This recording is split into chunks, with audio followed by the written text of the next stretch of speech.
بسم اللہ الرحمن الرحیم نحمدہ ونصلی علی رسولہ الکریم اما بعد فاعوذ باللہ السمیع العلیم من الشیطان الرجیم بسم اللہ الرحمن الرحیم قال اللہ تبارک و تعالی فی کتاب الکریم ان اللہ وملائکتہ یصلون علی النبی یا ایہا الذین آمنوا صلوا علیہ وسلموا تسلیما اللہم صلی علی محمد وعلی آل محمد کما صلیت علی ابراہیم وعلی آل ابراہیم انک حمید مجید اللہم بارک علی محمد وعلی آل محمد کما بارکت علی ابراہیم وعلی آل ابراہیم انک حمید مجید رب اشرح لی صدری ویسر لی امری واحلل عقدۃ من لسانی یفقہوا قولی ربنا آتنا فی الدنیا حسنۃ وفی الآخرۃ حسنۃ وقنا عذاب النار ربنا آتنا من لدنک رحمۃ وہیئ لنا من امرنا رشدا لا الہ الا انت سبحانک انی کنت من الظالمین حسبنا اللہ ونعم الوکیل یا حی یا قیوم برحمتک استغیث لا حول ولا قوة الا باللہ العلی العظیم۔ برزخ۔ عزیز دوستو، انسان جب اس دنیا سے رخصت ہو جاتا ہے تو اس کے لیے اللہ تبارک و تعالیٰ نے ایک مقام بنایا ہے، اس کا نام ہے برزخ۔ برزخ کے لغت میں جو معنی ہیں وہ ہیں پردے کے یعنی آڑ کے، اور وہ پردہ بھی ایسا پردہ مراد ہے جس کے پیچھے کا کوئی جھانک کر کے بھی نہیں دیکھ سکتا۔ عزیز دوستو، برزخ مرنے کے بعد ہی سے شروع ہو جاتی ہے، اور تمام جو روحیں ہیں یہاں سے جو ہے نکل کر کے، اس دنیا سے نکل کر، انسانوں کے جسموں میں سے نکل کر وہ عالم برزخ کے اندر جمع ہوتی رہتی ہیں، اور عام طور پر اس کے لیے قبر کا الفاظ بھی استعمال کیا جاتا ہے۔ حالانکہ قبر تو ایک مٹی میں گڑھا کھود کر ہم مردے کو اس کے اندر دفن کرتے ہیں،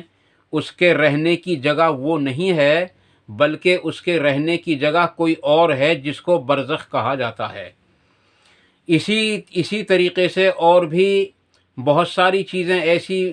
پائی جاتی ہیں جن کا اصل مقام وہ نہیں، بلکہ اللہ تبارک و تعالیٰ نے کوئی اور مقام رکھا ہے۔ وہاں صرف ہم نے اس کی مٹی کو دفن کیا ہے،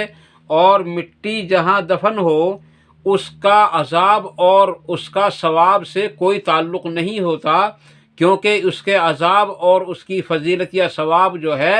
اس کا تعلق اس کی روح سے ہوتا ہے، اور وہ روح ہوتی ہے اس کی برزخ کے اندر۔ اور برزخ میں دو شعبے ہیں عزیز دوستو، برزخ میں دو شعبے ہیں۔ ایک علین ہے جو جنت کی کیاریوں میں سے ایک کیاری ہے، اور ایک سجین ہے جو جہنم کے گڑھوں میں سے ایک گڑھا ہے۔ نبی اکرم صلی اللہ علیہ وسلم نے ارشاد فرمایا کہ قبر یا تو جنت کی کیاریوں میں سے ایک کیاری ہے یا جہنم کے گڑھوں میں سے ایک گڑھا ہے۔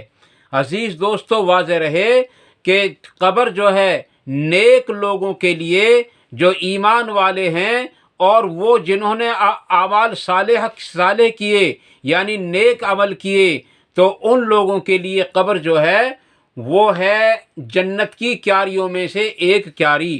اور جو لوگ اللہ تبارک و تعالیٰ کا انکار کرنے والے ہیں اور اس کے رسول صلی اللہ علیہ وسلم کا انکار کرنے والے ہیں، قرآن کریم کا انکار کرنے والے ہیں، صحیح الاسناد احادیث کا انکار کرنے والے ہیں، اور برائی کے کاموں میں ملوث رہتے ہیں اور بد کرداریوں میں لگے رہتے ہیں، ان کے لیے جو مقام رکھا ہے اس کا نام ہے سجین، اور اس کو نبی اکرم صلی اللہ علیہ وسلم نے ارشاد فرمایا کہ وہ جہنم کے گڑھوں میں سے ایک گڑھا ہے۔ اس کے علاوہ قبر کے بارے میں اور بھی بہت ساری احادیث ملتی ہیں۔ نبی اکرم صلی اللہ علیہ وسلم نے ارشاد فرمایا کہ قبر آخرت کی منزلوں میں سب سے پہلی منزل ہے. جس کی یہ منزل آسان ہو گئی اس کے لیے تمام منزلیں آسان ہوتی چلی جاتی ہیں، اور جو شخص اس منزل کے اندر گرفتار مصیبت ہو گیا اس کے لیے تمام منزلیں مشکل ہوتی چلی جاتی ہیں. اس لیے عزیز دوستو، اس زندگی کے اندر رہتے ہوئے اپنا یعنی کہ اپنا ایمان اللہ پر رکھتے ہوئے نیک اعمال کرتے رہیں، اس میں ہمارے لیے بھلائی اور اسی کے اندر ہمارے لیے خیر ہے. حضرت عثمان غنی رضی اللہ تعالیٰ عنہ جب کسی قبرستان سے گزرتے یا کسی قبر کے پاس سے بھی گزرتے تھے تو اس قدر روتے تھے کہ آپ کی داڑھی مبارک تر ہو جاتی تھی، آپ کی داڑھی مبارک جو ہے آنسوؤں میں تر ہو جاتی تھی. کسی نے پوچھا کہ آپ جہنم کے ذکر پر تو اتنا نہیں روتے جتنا آپ قبروں کو دیکھ کر روتے ہیں. تو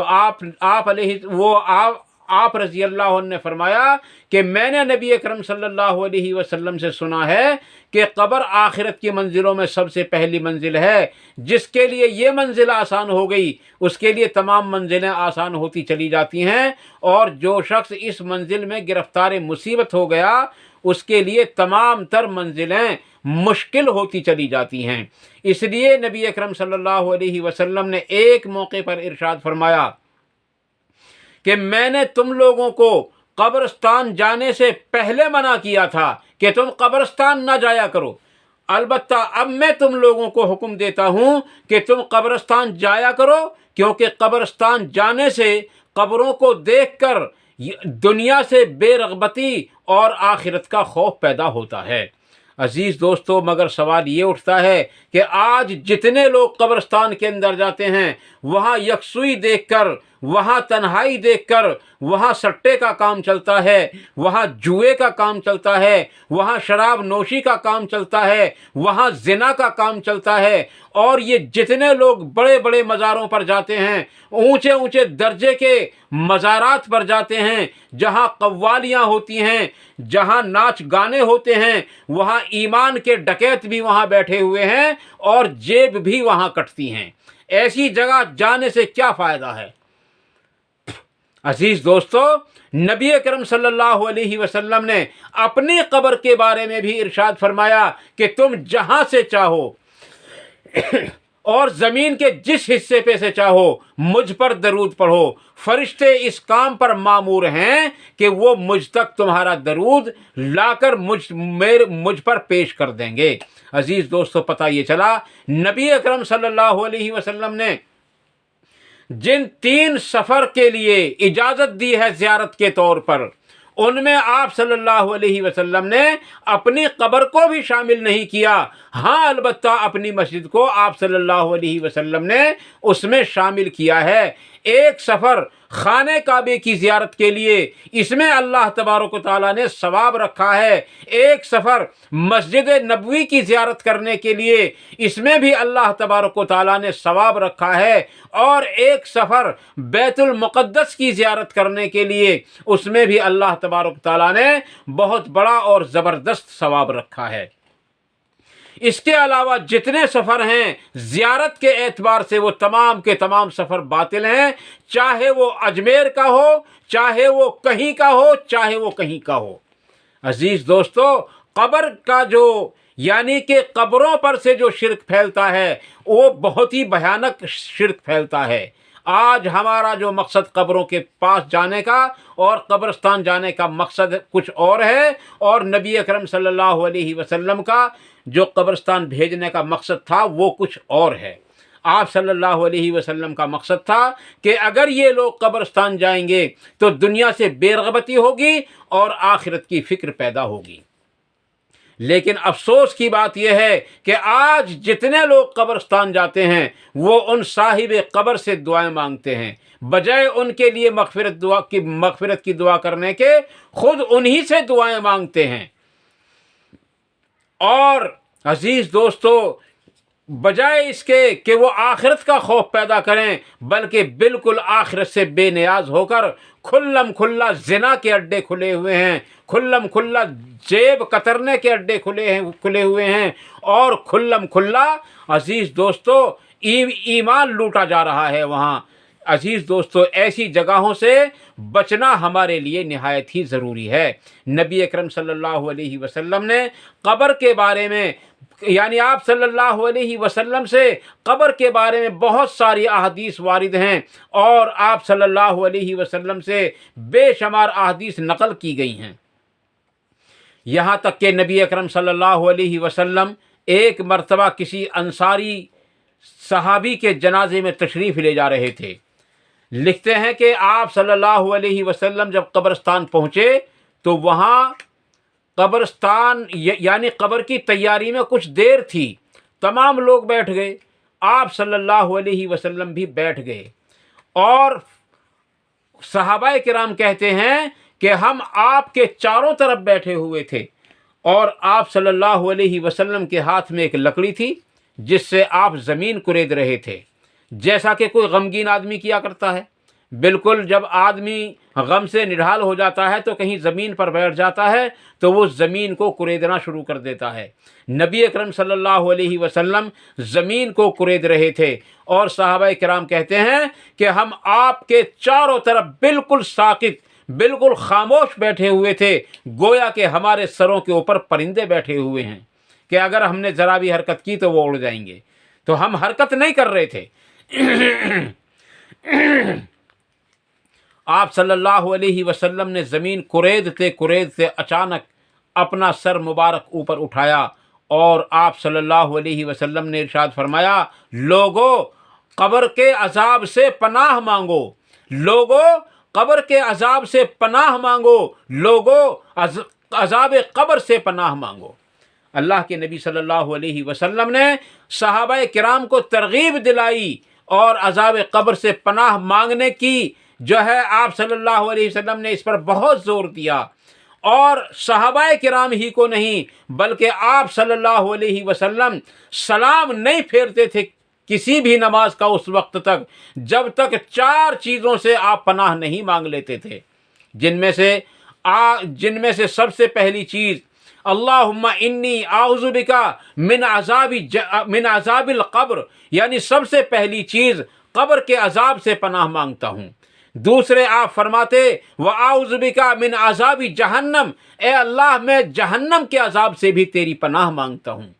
پھر فرماتے اے اللہ، یعنی وَأَعُوذُ بِكَ مِنْ فِتْنَةِ الْمَسِيحِ الدَّجَّالِ، اے اللہ میں تیری پناہ مانگتا ہوں مسیح ابن دجال کے فتنے سے۔ عزیز دوستو، یہ بہت بڑا فتنہ ہے، اور جتنے انبیاء گزرے ہیں تمام انبیاء نے اپنی اپنی امتوں کو یہ چیز سکھائی، یہ چیز بتائی کہ لوگوں دجال کے فتنے سے پناہ مانگو، دجال کے فتنے سے پناہ مانگو، دجال کے فتنے سے پناہ مانگو۔ نبی اکرم صلی اللہ علیہ وسلم بھی بہت کثرت کے ساتھ دجال کے فتنے سے پناہ مانگا کرتے تھے۔ یہ ایک فتنہ بہت بڑا فتنہ ہوگا جو قرب قیامت میں، یعنی کہ اب بالکل ان قریب ہے وہ وقت۔ اس لیے عزیز دوستو جو ہے ان 4 چیزوں سے پناہ مانگا کریں۔ ہم نماز میں اس دعا کو ضرور پڑھا کریں، اللہم انی اعوذ بک من عذاب القبر واعوذ بک من عذاب جہنم واعوذ بک من فتنۃ المسیح الدجال واعوذ بک من فتنۃ المحیا، یعنی اے اللہ میں تیری پناہ مانگتا ہوں زندگی کے فتنے سے، کیونکہ زندگی بھی تو ایک فتنہ ہے نا، کیسے کیسے موڑ آ جاتے ہیں، کیسے کیسے امتحانات اس انسان سے ہوتے ہیں۔ اے اللہ میں اس زندگی کے فتنے سے بھی تیری پناہ مانگتا ہوں، وَأَعُوذُ بِكَ مِن فِتْنَةِ الْمَحْيَا وَالْمَمَاتِ، اور موت کے فتنے سے بھی میں تیری پناہ مانگتا ہوں۔ عزیز دوستو، موت کا فتنہ بھی ایک بڑا فتنہ ہے، اس میں اللہ تبارک و تعالی ہم سب کو ثابت قدم رکھے، اسی میں ہماری خیر ہے۔ اگر ہم اس وقت بھی بہک گئے تو عزیز دوستو زبردست ناکامی کا منہ دیکھنا پڑے گا۔ اس لیے جنازے کی نماز کے اندر جو دعا ہے وہ بڑی جامع دعا ہے، اس میں جو آخر میں الفاظ ہیں، اے اللہ جب تک ہم زندہ رہیں ایمان اور اسلام پر قائم رہیں، اور جب ہماری موت آئے تو ایمان اور اسلام کے ساتھ ہی ہماری موت آئے۔ عزیز دوستو، نبی اکرم صلی اللہ علیہ وسلم نے ان 4 فتنوں سے ہمیشہ پناہ مانگی ہے۔ اس کے علاوہ 2 چیزوں سے اور بھی آپ نے پناہ مانگی، جو حضرت عائشہ صدیقہ رضی اللہ تعالیٰ عنہ سے اور ان کے علاوہ اور بھی کئی صحابہ سے یہ حدیث نقل کی جاتی ہے کہ آپ فرماتی ہیں کہ نبی صلی اللہ علیہ وسلم نماز کا سلام نہیں پھیرتے تھے اس وقت تک جب تک 2 چیزوں سے مکمل طریقے سے آپ پناہ نہیں مانگ لیتے تھے، جن میں سے ایک چیز ہے اللہم انی اعوذ بکا من المعصمی، یعنی اے اللہ میں تیری پناہ مانگتا ہوں گناہوں سے، کیونکہ سب سے بڑا فتنہ جو ہے عزیز دوستو وہ گناہ کرنا ہے۔ اللہ تبارک و تعالیٰ نے گناہوں کی سبب، یعنی گناہوں ہی کے سبب سے اللہ تبارک و تعالیٰ جہنم کا فیصلہ کرتا ہے، اور گناہوں سے بچنے ہی کے سبب سے اللہ تبارک و تعالیٰ جنت کا فیصلہ کر دیتا ہے۔ اس لیے اللہ تعالیٰ نے جہاں کہیں ایمان کا ذکر کیا ہے وہاں نیک اعمال کا بھی ذکر کیا ہے۔ بے شک جو لوگ لائے ایمان اللہ پر اور نیک اعمال کیے وہ ہمیشہ ہمیشہ جنت میں رہیں گے، اور ساتھ ہی فرمایا کہ جو لوگ اس کے برخلاف رہے وہ ہمیشہ ہمیشہ جہنم کے اندر رہیں گے۔ تو عزیز دوستو، پتہ یہ چلا کہ اللہ کے نبی صلی اللہ علیہ وسلم نے موت کے فتنے سے بھی پناہ مانگی، عذاب قبر سے بھی پناہ مانگی، جہنم کے عذاب سے بھی پناہ مانگی، زندگی کے فتنے سے بھی پناہ مانگی، اور مسیح ابن دجال کے فتنے سے بھی پناہ مانگی۔ اور حضرت عائشہ صدیقہ رضی اللہ تعالیٰ عنہ فرماتی ہیں جس حدیث میں 2 چیزوں سے پناہ مانگنے کا حکم ہے، من المعصمی و من المغرمی، اے اللہ میں تیری پناہ مانگتا ہوں، تیری پناہ لیتا ہوں قرض سے۔ کسی نے عرض کیا رسول اللہ صلی اللہ علیہ وسلم آپ قرض سے اتنا ڈرتے ہیں؟ تو آپ صلی اللہ علیہ وسلم نے ارشاد فرمایا میں قرض سے کیوں نہ ڈروں، جبکہ یعنی قرض دار آدمی 2 بڑے بڑے گناہ کرتا ہے، ایک تو وعدے کا خلافی کرتا ہے اور دوسرے وہ جو ہے جھوٹ بولتا ہے، اور یہ 2 گناہ بڑے زبردست گناہ ہیں۔ عزیز دوستو، آج ہمارے معاشرے کے اندر جو وعدے کی خلاف ورزی کی جاتی ہے عزیز دوستو، یہ بہت ہی بھیانک چیز ہے۔ آج اگر میں کسی سے وعدہ کروں کہ آپ کے 500 روپے میں کل دوں گا، تو عزیز دوستو اگر میں اس کو نہ دوں کل کو تو کتنا بڑا نقصان ہوگا۔ میں نے جھوٹ بولا، ادھر اس نے بھی کسی سے وعدہ کیا ہوگا کہ بھئی میرے پیسے کل آئیں گے، میں تجھ کو پرسوں دے دوں گا، ادھر اس کی زبان جھوٹی ہوئی، اور ایک زنجیر نامعلوم کتنی لمبی بن جائے وعدے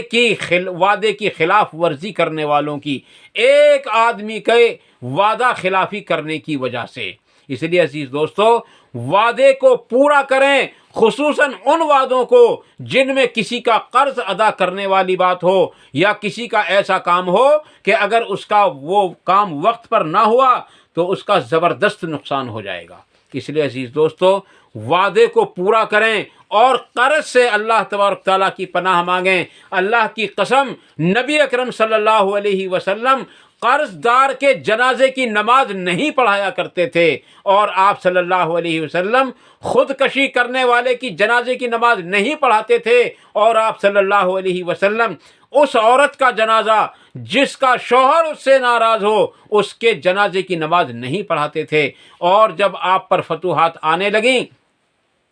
اور اللہ تعالیٰ نے قرآن کریم کے اندر کہہ دیا کہ اے مومنو محمد صلی اللہ علیہ وسلم تمہارے باپ ہیں اور ان کی بیویاں تمہاری مائیں ہیں، تو اللہ کے نبی صلی اللہ علیہ وسلم نے ارشاد فرمایا لوگو جو آدمی مر گیا اس پر جو قرض ہے اس کو میں ادا کروں گا اپنے مال سے، اور جو اس نے وراثت میں مال چھوڑا ہے وہ اس کے وارثوں کو ہی دیا جائے گا، کیونکہ میں ان کی جانوں پر ان کے مالوں پر سب سے زیادہ حق رکھنے والا میں ہوں۔ اس لیے عزیز دوستو نبی اکرم صلی اللہ علیہ وسلم اپنے پاس سے ان لوگوں کا قرض ادا کیا کرتے تھے، اور جب تک فتوحات نہیں آئی تھیں اس وقت تک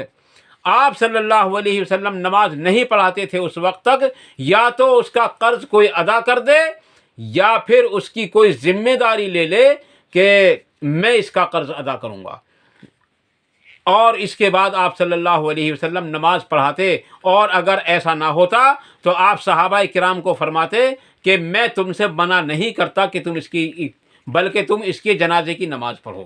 اس لیے عزیز دوستو، ان چیزوں سے بچنے کی کوشش کریں اور قبر کے عذاب سے ہمیشہ پناہ مانگتے رہا کریں، اور جہنم کے عذاب سے بھی پناہ مانگیں، اور جو ہے یعنی دجال کے فتنے سے بھی پناہ مانگیں۔ یہ جو میں نے آپ کے سامنے دو دعائیں پیش کی ہیں، اللہم انی اعوذ بک من عذاب القبر واعوذ بک من عذاب جہنم واعوذ بک من فتنۃ المسیح الدجال واعوذ بک من فتنۃ المحیا والممات، اللہم انی اعوذ بک من الماسم ومن المغرم۔ عزیز دوستو، یہ جو دعائیں ہیں، چھوٹی چھوٹی دعائیں ہیں، ان کو یاد کریں۔ نبی اکرم صلی اللہ علیہ وسلم سلام پھیرنے سے پہلے ان دعاؤں کو ضرور پڑھا کرتے تھے۔ اور ایک تابعی ہیں طاؤس، ان کا نام طاؤس ہے، وہ اپنے شاگردوں کو اس کی اتنی تاکید کرتے تھے کہ اگر کسی کا یہ پتہ چل جائے کہ اس آدمی نے فلاں نماز کے اندر یہ دعا نہیں پڑھی ہے تو اس کو نماز کو لوٹانے کا حکم دیتے تھے اور اس سے نماز لوٹواتے تھے، یعنی دوبارہ پڑھوایا کرتے تھے۔ آج ہمارے پاس میں ہمارے بھی یاد یہ دعائیں بہت مشکل سے ملتی ہیں، اور ہماری نمازوں کی کتابوں کے اندر بھی یہ دعائیں نہیں پائی جاتی۔ یہ افسوسناک بات نہیں ہے تو پھر اور کیا ہے؟ یہ چند ایک دعائیں۔ ہاں، نماز کے بعد دعا مانگنے پر بڑا زور دیا جاتا ہے۔ عزیز دوستو، جب آدمی اتحیات پڑھ لیتا ہے، دیکھو دعا مانگنے کا جو طریقہ اللہ کے نبی صلی اللہ علیہ وسلم نے بتلایا، سب سے پہلے اللہ تعالیٰ کی حمد و ثنا بیان کریں۔ جب آدمی سجدے سے اٹھتا ہے تو اللہ تعالیٰ کی حمد و ثنا بیان کرتا ہے، یعنی کہ اتحیات پڑھتا ہے، اے اللہ یہ جسمانی، یہ مالی اور قوتی جتنی طاقتیں ہیں، جتنی عبادات ہیں، وہ سب تیرے ہی لیے ہیں۔ اور پھر اللہ تبارک و تعالیٰ کے یعنی کہ اللہ اور اس کے رسول صلی اللہ علیہ وسلم کے لیے سلام پیش کرتا ہے، اور پھر اللہ کے ایک ہونے کی اور نبی اکرم صلی اللہ علیہ وسلم کے اس کے بندے اور اس کے رسول ہونے کی گواہی دیتا ہے۔ یہ ہے وہ سب سے اہم چیز۔ نبی اکرم صلی اللہ علیہ وسلم نے ارشاد فرمایا، جب تم دعائیں مانگو تو سب سے پہلے اللہ تبارک و تعالیٰ کی حمد و ثنا بیان کرو۔ عزیز دوستو، یہ حمد و ثنا بیان کر دی گئی۔ اس میں ابھی نماز کا سلام نہیں پھیرا، اب دعا مانگنے کا وقت ہے۔ دونوں سجدوں سے اٹھنے کے بعد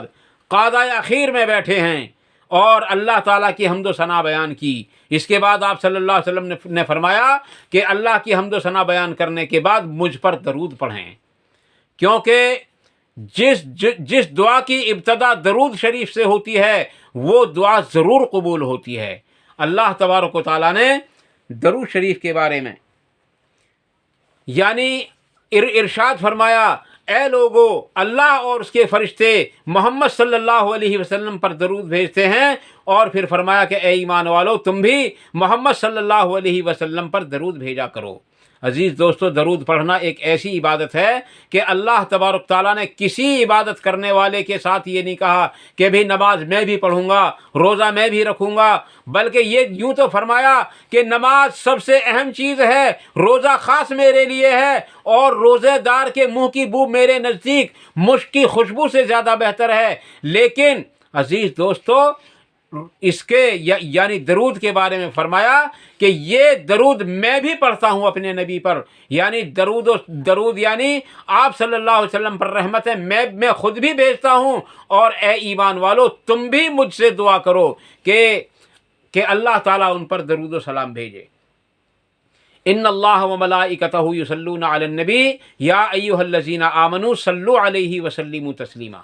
عزیز دوستو، اللہ کے نبی صلی اللہ علیہ وسلم فرماتے ہیں کہ درود شریف کو آدمی جس حال میں بھی پڑھتا ہے، جہاں بھی پڑھتا ہے، اللہ تعالیٰ اس درود کو فرشتوں کے ذریعے سے مجھ تک پہنچا دیتا ہے، اور اللہ تعالیٰ درود شریف کو قبول کر ہی لیتا ہے۔ اور پھر فرمایا کہ جو چاہو مانگو۔ پھر نبی کریم صلی اللہ علیہ وسلم پر درود پڑھو اور اس کی حمد و ثنا بیان کرتے ہوئے جو ہے دعا کو اختتام تک پہنچا دو۔ یہ دعا مانگنے کا طریقہ ہے۔ ٹھیک یہی طریقہ اتحیات کے بعد درود شریف پڑھی جاتی ہے، پھر اللہم انی ظلمت نفسی ظلمًا کثیرا، یہ ایک استغفار ہے، یہ پڑھا جاتا ہے اپنے گناہوں کا اقرار کر کے، اور اس سے معافی مانگی جاتی ہے، اور اس کے بعد ربنا آتینا فی الدنیا حسنہ، اس طرح کی دعائیں پڑھی جاتی ہیں، اور جو چاہیں دعا مانگیں۔ اور اللہ کے نبی صلی اللہ علیہ وسلم کوئی دعا پڑھیں یا نہ پڑھیں لیکن ربنا آتینا کو ضرور پڑھا کرتے تھے۔ اور حضرت عائشہ کی صدیقہ رضی اللہ تعالیٰ عنہ کی حدیث جو ہے میں نے آپ کے سامنے پیش کر دی کہ آپ صلی اللہ علیہ وسلم سلام نہیں پھیرتے تھے جب تک ان 6 چیزوں سے، 6 برائیوں سے آپ پناہ نہیں مانگ لیتے تھے۔ میں آپ کو پھر دہرا دوں وہ 6 چیزیں کیا ہیں۔ سب سے پہلی چیز، جہنم کے عذاب سے آپ پناہ مانگتے تھے۔ دوسری چیز، قبر کے عذاب سے آپ پناہ مانگتے تھے۔ تیسری چیز، دجال کے فتنے سے آپ پناہ مانگتے تھے۔ چوتھی چیز جو ہے موت اور زندگی کے فتنے سے آپ پناہ مانگتے تھے۔ اور آپ ان کو 2 بھی گن سکتے ہیں، لیکن کیونکہ حدیث کے اندر ایک ہی چیز گنی ہے، زندگی اور موت کا فتنہ، اس لیے میں نے اس کو ایک ہی گن کر بتایا ہے، حالانکہ زندگی کا فتنہ الگ ہے، موت کا فتنہ الگ ہے۔ عزیز دوستو، یہ کل ملا کر کے 4 چیزیں ہوئیں یا 5 چیزیں ہو گئیں، اور 5ویں یا 6ٹھی چیز آپ صلی اللہ علیہ وسلم گناہوں سے پناہ مانگا کرتے تھے، اور 6ٹھی یا 7ویں چیز جو ہے وہ آپ صلی اللہ علیہ وسلم قرض سے نجات یعنی قرض سے پناہ مانگتے تھے، اور آپ صلی اللہ علیہ وسلم نے قرض سے بچنے کی کئی ساری اور متعدد اور مختصر دعائیں بھی آپ نے جو ہے اپنی امت کو تعلیم کی ہیں۔ اللہم انی، یا وہ مجھے الفاظ یاد نہیں رہے ہیں اس کے، اللہم اکفینی بحلالک عن حرامک واغننی بفضلک عمن سواک۔ عزیز دوستو، یہ قرض سے بچنے کی ایک مختصر سی دعا ہے جو صحیح احادیث سے ثابت ہوتی ہے۔ اس کے علاوہ قرآن کریم کے اندر بے شمار دعائیں ایسی ہیں جو قرض سے نجات کے لیے پڑھی جاتی ہیں۔ اللہم یعنی قل اللہم مالک الملک تؤتی الملک من تشاء وتنزع الملک ممن تشاء وتعز من تشاء وتذل من تشاء بیدیہ الخیر وہو علی کل شیء قدیر۔ یہ دعائیں ہیں جو قرآن کریم کے اندر موجود ہیں۔ عزیز دوستو، ان کے ذریعے قرض سے بھی پناہ مانگا کریں۔ اور سب سے اہم جو میں نے آپ کو بتلایا وہ برزخ کا ہے، کیونکہ ہمارا جو موضوع تھا آج وہ برزخ کے حالات بیان کرنے کا تھا۔ اللہ کی قسم، جب آدمی برزخ میں پہنچتا ہے، اگر وہ علین میں پہنچ جاتا ہے تو وہاں ایک عید ہو جاتی ہے، اور سب خوشی خوشی اس سے ملتے ہیں اور اس سے پوچھتے ہیں سب کے حالات، فلاں کا کیا حال ہے، فلاں کو کس حال میں چھوڑا۔ اگر وہ کسی کو بتاتا ہے کہ وہ تو مجھ سے پہلے ہی مر کر کے یہاں آ گیا تھا، تو وہ اس پر افسوس کرتے ہیں اور کہتے ہیں کہ ٹھکانے تو 2 ہی بنائے ہیں اللہ تبارک و تعالیٰ نے، ایک علین اور ایک سجین۔ جب وہ علین میں نہیں آیا تو یقیناً وہ سجین میں پہنچ گیا، لیکن اس وقت کے افسوس کرنے سے کوئی فائدہ نہیں ہوتا۔ اگر ہم اپنی زندگی پر افسوس کریں تو آج کریں، دوسرے کی زندگی پر افسوس کریں تو آج کریں، کہ اگر وہ غلط راستے پر جا رہا ہے تو اس کو سمجھانے کی کوشش کریں، اس کو سمجھائیں، برائی سے اس کو روکیں، کیونکہ برائی سے روکنا یہ نہایت ہی ضروری ہے۔ اگر ہم نے اس کو برائی سے نہ روکا تو جنت میں جاتے وقت وہ ہمارے اور جنت کے درمیان میں آڑ بن جائے گا، اور اگر ہم نے اس کو روکنے کی کوشش کی اور وہ خود نہ رکا تو ہمارے اور جنت کے درمیان میں وہ آڑ نہیں بن سکتا۔ اس لیے عزیز دوستو، اگر کوئی غلط راستے پر جا رہا ہے تو اس کو روکنے کی کوشش کریں، اسی میں ہماری خیر اور اسی میں ہماری بھلائی ہے۔ باتیں تو بہت ساری ہیں عزیز دوستو، لیکن مختصر ویڈیو بنانے کی وجہ سے میں اسی پر اکتفا کرتا ہوں، اور اللہ سے دعا کرتا ہوں کہ اللہ تعالیٰ مجھے اور آپ کو ان مختصر سی باتوں پر عمل کرنے کی توفیق عطا فرمائے، اور جتنی بات جذبات میں میری زبان سے غلط نکلی ہوں اللہ تعالیٰ ان سب کو معاف فرمائے، اور صحیح باتوں کو ہمارے دلوں کے اندر راسخ فرمائے، اور ان پر عمل کرنا آسان بھی فرمائے، ان پر عمل کرنے کی توفیق بھی عطا فرمائے، اور ان پر عمل کرنے کے موقع بھی عطا فرمائے، اور ان باتوں کو بار بار کہنے کی اور بار بار سننے کی اور بار بار ان باتوں کو سمجھنے کی توفیق عطا فرمائے، دوسروں تک پہنچانے کی بھی توفیق عطا فرمائے۔ وآخر دعوانا ان الحمد للہ رب العالمین۔ سبحان ربک رب العزت عما یصفون وسلام علی المرسلین والحمد للہ رب العالمین برحمتک یا ارحم الراحمین والسلام علیکم ورحمۃ اللہ تبارک و تعالی وبرکاتہ۔